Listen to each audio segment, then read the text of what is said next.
So welcome back to my channel. This is part 2 of 2 videos. The previous one is on my channel. If you haven't yet seen it, then check it out. So this is the 5 other tips from my other video, backpacking in Southeast Asia, things to know before you go travelling.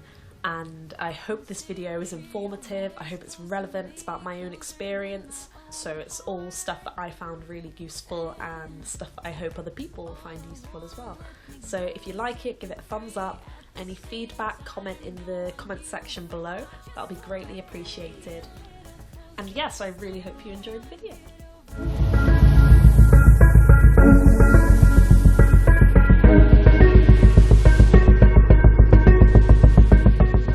So my first tip is bring a padlock to go travelling.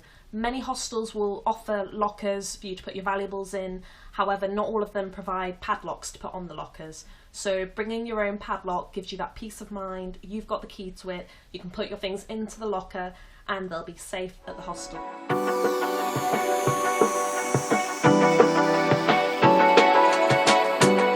Tip number 7, bring flip-flops.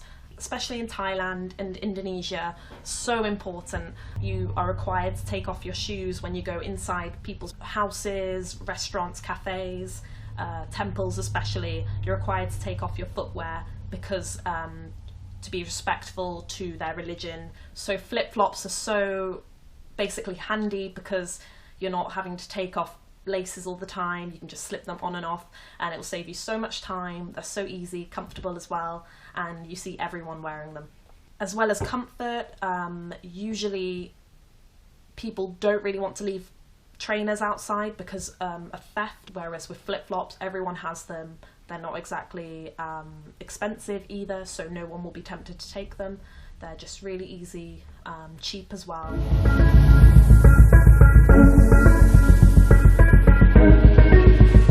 So something that you really won't regret downloading is some sort of offline maps onto your phone. If you've got a smartphone, you can go on, I've got an Android, so you can go on the Android store, you can also get it on Apple. Basically, offline maps are going to save your life. If you're in a country, you have no idea where you are, you want to find your hostel, you don't know where it is, you can't get Wi-Fi, you haven't got a SIM card with internet access. Download offline maps, type it into the store, App Store, and I downloaded maps.me. I'll put it in the description below as well. I found this so useful. Basically it shows on the map where you are, so there's a little, I don't know if you can see that, but there's a little blue point that shows where I am on the map, like Google Maps but without Wi-Fi. So this is brilliant if you don't know where you're going, you need directions. You can also show people, you can also do like a pin drop on the map to find out where you are. Using this app basically saved my life on numerous occasions. I am awful with directions, but with this app it just made it so easy to see where I am, see what's around me, find my hostel without Wi-Fi. Download an app like that. It doesn't have to be this app, it can be any app on the App Store. There are so many, and if you've got a smartphone it is a lifesaver.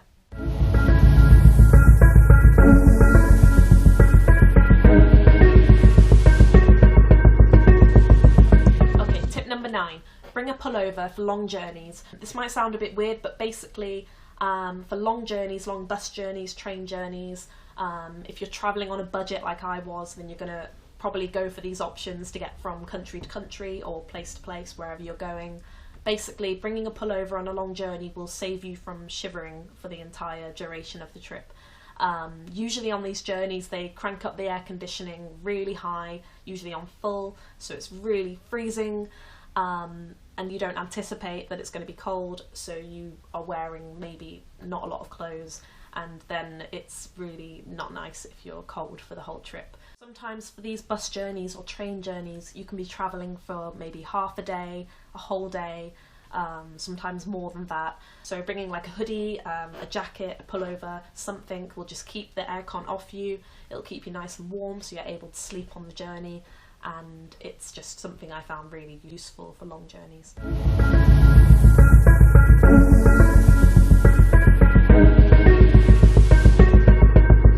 Okay, so my final tip, and maybe the most important tip, is immunisations.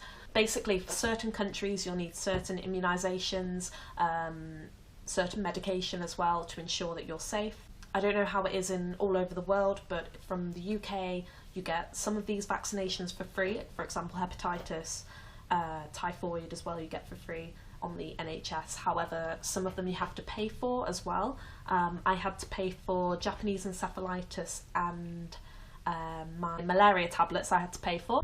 However, depending on which country you go to, they'll have different requirements, things that they recommend you should get. The reason I got Japanese encephalitis was because I was planning to go to a rural area, and it was recommended, although it's very rare that people do contract this disease, but I opted to go for it just to be safe and to have peace of mind as well. Always go to a health professional. They'll check where you're going and check which vaccinations you need, medication you need.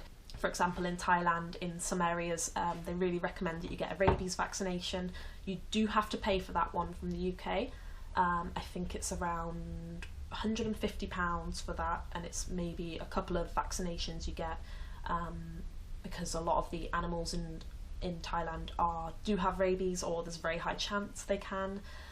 However, I didn't get that vaccination to avoid getting rabies. I just tried to avoid animals, monkeys, dogs.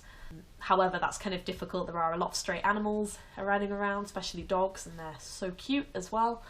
It's just whatever your healthcare professional recommends, and it's really just whatever you think is best.